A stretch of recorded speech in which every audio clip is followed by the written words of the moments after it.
সকালবেলা সব কাজকাম গুছিয়ে হাজবেন্ডকে অফিসে পাঠানোটাও কিন্তু একটা মহাযুদ্ধের থেকে কম কিছু না। সেই ভোরে ঘুম থেকে উঠে হাজবেন্ডের জন্য নাস্তা বানাও, দুপুরের খাবার বানাও, দিয়ে প্যাকেট করে পাঠাও। তো সে নিয়েই থাকছে আজকের ভিডিওটা। আসসালামু আলাইকুম, হ্যালো এভরিওয়ান, সবাই কেমন আছেন? আশা করছি সবাই ভালো আছেন। আলহামদুলিল্লাহ, আল্লাহর অশেষ রহমতে আমিও ভালো আছি। আমি রুকসানা লাইফস্টাইল থেকে নিয়ে আসলাম নতুন একটা ব্লগ। আশা করছি আজকের ব্লগটা আপনাদের ভালো লাগবে। এই ভিডিওটা শুরু করেছি সকাল 5:30 থেকে। সকাল 5:30টায় উঠে ফ্রেশ ট্রেশ হয়ে এখন হচ্ছে আগে দাঁত ব্রাশ করে নিচ্ছি, কারণ দাঁত ব্রাশ করলে হচ্ছে ঘুমটা ভাঙে, মানে ফ্রেশ হওয়ার পর ঘুমটা ভেঙে যায়। আর ওই দিনকে আমি নামাজ পড়তে পারি নাই যে কোনোটা কারণে, যাই হোক। তো তারপর হচ্ছে আমি ফ্রেশ ট্রেশ হয়ে একটু সোজা বারান্দায় চলে যাচ্ছি, কারণ আমার হচ্ছে সকালবেলা ঘুম থেকে উঠে বারান্দায় না আসতে ভালো লাগে না। আমার গাছটা মানে মরে যাচ্ছে, পোকায় ধরেছিল, মনটা খারাপ, সেজন্য আমি গাছটাকে দেখে আসছিলাম। রাত্রে ওষুধ দিয়েছিলাম, জানি না আজকে কি হবে। আর এদিকে হচ্ছে আমার ঘাস ফুলে অনেক ফুল আসতেছে। আমার কাছে মনে হয় সবচেয়ে সুন্দর হচ্ছে ঘাস ফুল। আপনারা ব্যালকনিতে আর কিছু রাখেন না রাখেন, ঘাস ফুল রাখবেন, এটাতে কোনো যত্ন লাগে না, কিছু লাগে না, এমনিতেই ফুল দেয়। এদিকে আমি ভাত বসিয়ে দিয়েছিলাম, ভাত বসিয়ে হচ্ছে আমি ফ্রেশ হয়েছি, তারপর হচ্ছে ব্যালকনিতে গিয়েছি, ভাত হয়ে গেছে। এখন হচ্ছে মাছ মানে ভাজবো আগে, ভেজে তারপর হচ্ছে তরকারি রান্না করব। আমি ভেজেও রান্না করি, আবার হচ্ছে দেখা গেছে যখন মাছটা ভুনা করি না তখন আর মাছটা আমি ভাজি করি না। ভুনা করলে কি হয়, মানে কাঁচা মাছটা যদি ভুনা করেন মাছের একটা টেস্ট থাকে। আমি তরকারিতেও কাঁচা মাছ দিই, তবে সবসময় দেই না। তো ফার্স্টে হচ্ছে আমি চিন্তা ভাজি করব। আজকে হচ্ছে আমি দুইটা তরকারি রান্না করি। এখানে আহামরি গল্প করার কিছু নাই, মিথ্যা পছন্দ করি না, আর আমি শো অফটাও পছন্দ করি না। যা আছে যতটুকু আছে তা নিয়েই আমি সুখী। আলহামদুলিল্লাহ, আল্লাহর কাছে লাখ লাখ শুক্রিয়া যে আল্লাহ আমাকে এত কিছু দিয়েছে, এতটুকু দিয়েছে।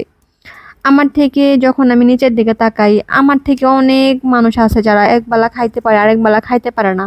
সেখানে আমি 3 বেলা পেট ভরে ভাত খাচ্ছি, আলহামদুলিল্লাহ। এতেই আমি খুশি, আল্লাহর কাছে লাখো লাখো কোটি শুক্রিয়া। তো আজকে হচ্ছে রুই মাছ দিয়ে সিম রান্না করব। 50 টাকা পোয়া সিম, 200 টাকা কেজি, মা ভাবা যায়? কিছুদিন পরে এই সিম হয়ে যাবে 20 টাকা কেজি, তাই না, শীতের সময়? তবে যাই হোক, নতুন নতুন সব সবজি খেতেই আমার ভালো লাগে। আর এদিকে হচ্ছে আমার তরকারি হয়ে গেছে। আমি সকালবেলা হচ্ছে একটার পর একটা কাজ আমি সারতে থাকি, যেহেতু আমার হাজবেন্ড চলে যাবে, আমার তাড়া থাকে, ও সকাল 7টায় বাসা থেকে বের হয়। আর আমার হচ্ছে 7টার আগে রান্না কমপ্লিট করে রাখতে হয়। 7টা 50-এ আমি ওর টিফিন বাটি টাটি সব কিছু রেডি করে একদম ব্যাগ গুছায়া দেই, যাতে করে আমার হাজবেন্ড বলতে না পারে তুমি কি করো, তুমি কেন আমার টাইমলি আমাকে দিতে পারো না কিছু। আলহামদুলিল্লাহ, এই কথা আমার খুব কমই শুনতে হয়, হয়তোবা হয়ে যায় যখন আমার ঘুম ভাঙে না, উঠতে লেট হয়, তখন আমার একটু রান্না করতেও লেট হয়ে যায়। কিন্তু আমি চেষ্টা করি আমার হাজবেন্ডকে সময় মতন খাইয়ে দাইয়ে বাসা থেকে বিদায় দিতে, যেহেতু সারাটা দিন সে অফিসে থাকবে। আর সেটা তো আমাদের জন্যই করে, কষ্ট তো আমাদের জন্যই করে। ছেলে মানুষ অনেক কষ্ট করে, ওদেরটা দেখা যায় না, বোঝা যায় না, আমরা বুঝতে চাই না, কিন্তু অনেক কষ্ট করে। তারপর হচ্ছে আমি ওর লাঞ্চটা বেড়ে দিচ্ছি, যেহেতু আমি সবসময় এগুলা গুছাই। আর আমার হাজব্যান্ড মোটামুটি আমার খাবার সবসময় পছন্দ করে। তো আমার হাজব্যান্ড, আমার মনে হয় আমার যা, আমার শাশুড়ি, আমার মা, আমার খালা, আমিও সবার খাবারই খাইতে পারে, আবার আমার হাজব্যান্ড অনেকের খাবার খাইতেও চায় না। তবে আমি বিয়ের পর থেকে কখনো শুনি নাই আমার হাজব্যান্ডের কাছে যে আমি এটা পারি না, ওইটা পারি না। ও যখন যেটা বলছে আমি করে দিচ্ছি যতটুকু পেরেছি। অনেক কিছু আছে আমি নষ্টও করেছি রান্না করতে গিয়ে। কখনো আমাকে বলে নাই নষ্ট করলা কেন, ও বলছে সমস্যা নেই, নেক্সট টাইম বেটার হবে, নেক্সট টাইম আবার ট্রাই করবা। আলহামদুলিল্লাহ, এই সব জিনিস আমি যখন ট্রাই করতে চাই ওরা খুশি হয় যে না, তুমি তো শিখতেছো।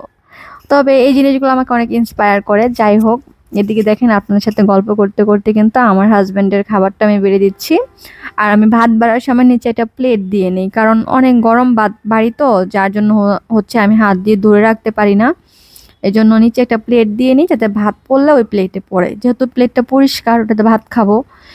এই জন্য আমি সবসময় নিচে একটা প্লেট দিয়ে রাখি। আচ্ছা, আপনাদের কার কার হাজবেন্ড অফিসে লাঞ্চ নিয়ে যায় কমেন্টস করবেন তো। আমি আগে যেখানে ছিলাম আমরা অফিসের সাথেই একদম বাসা ছিল আমাদের, 5 মিনিট লাগতো। তখন আমার লাঞ্চ টাঞ্চ নিয়ে প্যারা ছিল না। সকালে আমার হাজবেন্ড অফিসেই হচ্ছে অনেক সময় মানে সকালে নাস্তা খেত, আমার এত প্যারা ছিল না। কিন্তু এখন এই 1 বছর ধরেই আমার ওকে লাঞ্চ দিতে হয়। আমরা যেহেতু অফিস থেকে অনেকটা দূরে থাকি, আর অফিসের যে এরিয়াটা ওইখানে ওরকম ভালো পরিবেশের বাসা নেই। ভালো পরিবেশের বাসা আছে, আবার দেখা গেছে অনেক সময় গ্যারেজ থাকে না, যেহেতু আমাদের একটা বাইক আছে। তো সবকিছু মিলিয়ে সেফটির জন্য আমরা অফিস থেকে প্রায় 3 কিলোমিটার দূরে থাকি, 3.5 কিলোমিটার দূরে থাকি। এই জন্য ওকে খাবার দিয়ে দিতে হয়, রাস্তা ভালো না, রাস্তায় কাদা বৃষ্টি সবকিছু মিলিয়ে আমি খাবারটা দিয়ে দিই। তবে অফিসের সাথে বাসা হলে হয়তো বা আমার এই সকালবেলা এত মানে ইয়া করা লাগতো না। তো হাজবেন্ডকে সবকিছু দিয়ে টিয়ে এখন হচ্ছে আমি আমার ঘরের কাজগুলো করব। ও বাসায় থাকলে তো আমি আর বিছনা গুছাতে পারি না, যেহেতু ও আমি ওঠার পর ও ওঠে। এই জন্য ও যাওয়ার পর আমি বিছনা গুছাই, সব কিছু করি, ঘর ঝাড়ু। মানে কোনো দিন হয়ে যায় যেদিন আমি দেখা গেছে রাত্রে অনেক কিছু রান্না করে রাখি বা রেডি করে রাখি, ওই দিন আমার সকালে প্যারা থাকে না। কিন্তু হয় না, হয়ে ওঠে না সব সময়। মানে কাজ কিছু না কিছু থাকেই, যেহেতু আমার আরও 2টা পেজ আছে, আমার আরও একটা ইউটিউব চ্যানেল আছে, সব কিছুতে আমি মানে মেনটেন করে হয়ে ওঠে না, মানে কাজ করা হয়ে ওঠে না। এই জন্য চেষ্টা করি একটু নিজেকেও সময় দিতে হয়, একটু ঘুমাতে হয়, মানে সব কিছু মিলিয়ে করতে হয়। এখন তো একা আছি, জানি না যখন আর একজন সদস্য সংসারে বেড়ে যাবে তখন আমার কি হবে। আল্লাহ ভরসা, আল্লাহ যা করেন ভালোর জন্যই করেন। আর আজকে আমি বাজার থেকে যে টব কিনে এনেছিলাম সেগুলোর মধ্যে হচ্ছে এই ঘাসফুলগুলো লাগাবো। এগুলা হচ্ছে আমি ঘাসফুলটা হচ্ছে যত লাগাবেন ডালা ভেঙে ভেঙে অতই হবে। থেকে পছন্দের ফুল হচ্ছে ঘাসফুল। আমার কাছে মনে হয় এটার মধ্যে যত্ন করতে হয় না, দেন একটু পানি যদি কোনো রকম দেন তাহলেই সুন্দর থাকবে। আর এই মাটিগুলা অনেক দিন আগের, আমি এই পর্যন্ত যত্ন করে রেখেছিলাম, সঞ্চয় করে রেখেছিলাম বলতে গেলে। তো আজকে সেই মাটিগুলোর মধ্যে হচ্ছে আমি কাজে লাগাবো। 2টা টব ভরে গেছে যে পরিমাণে মাটি ছিল, ভাবছিলাম হয়তো বা মাটি শর্ট পড়বে, কিন্তু না, আলহামদুলিল্লাহ মাটি হয়েছে।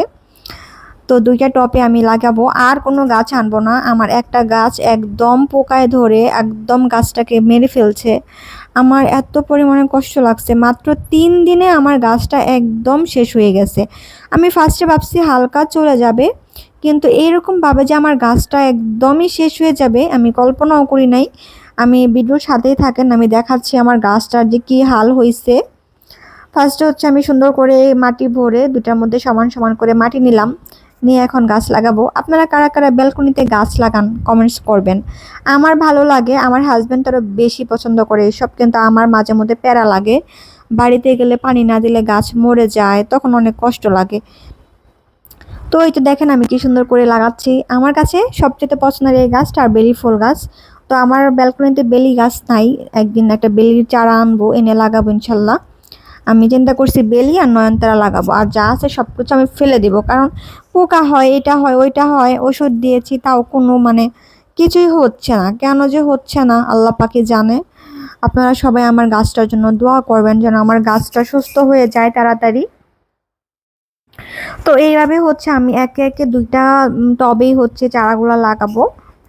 দেখেন এই যে আমার গাছটা একদম পোকায় পাতাবাহার ছিল এটা, আর এটা আমার হাজবেন্ডের অনেক পছন্দের গাছ ছিল। দেখেন কি অবস্থা হয়েছে, আমার মনটাই ভেঙে গেছে এরকম দেখে। আর জানি না এটা ওষুধ দিয়েছি, এখন কি হবে আপনাদের সাথে অবশ্যই শেয়ার করব যদি গাছটা সুন্দর হয়। তো এখন হচ্ছে দেখেন আমার 2টা টব আগের ছিল, এইটা কি ফুল গাছ আমি জানি না, এখানে 3টা কালার হয় এটাতেও। আবার আমার মানে গাছ ফুল ওইখানেও আমার 3টা 4টা কালার হয়, সাদা গোলাপি আর একটা গোলাপি সাদা মিক্স, আবার আরেকটাই হয় এক পাশে গোলাপি আর এক পাশে মানে মিক্স। কি সুন্দর যে লাগে যখন ফুলগুলা ফুটে। আবার যখন গাছ ভর্তি ফুল থাকবে আপনাদের সাথে শেয়ার করব। তো এখন গাছে হচ্ছে আমি বীজ দিব মানে ভালো করে, গাছটা পরিষ্কার দেখেন পাতা লাড়া দিচ্ছি আর পাতাগুলো পড়ে যাচ্ছে। তো ভাবলাম পাতাগুলো ফেলে দেই, যেহেতু হচ্ছে অনেক পরিমাণের পোকা হয়ে গেছে, ফেলে না দিলে হয়তো বা পোকা শেষ হবে না। দেখা যাক, আল্লাহ ভরসা, দোয়া করবেন আমার গাছটা যেন সুস্থ হয়ে যায়, আবার যেন আগের মতন পাতা পাতা দেয় আমার গাছটার মধ্যে। তো আমার ভিডিওটি আপনাদের কাছে আজকে কেমন লাগলো অবশ্যই জানাবেন। আমি প্রতিদিনের আমার লাইফস্টাইল, আমার কাজকর্ম শেয়ার করবো আপনাদের সাথে ছোট ছোট ব্লগ আকারে। যতটুকু দেখানোর যায় অতটুকুই দেখাবো। সবাই আমার জন্য দোয়া করবেন। আজকে এই পর্যন্তই। আল্লাহ হাফিজ।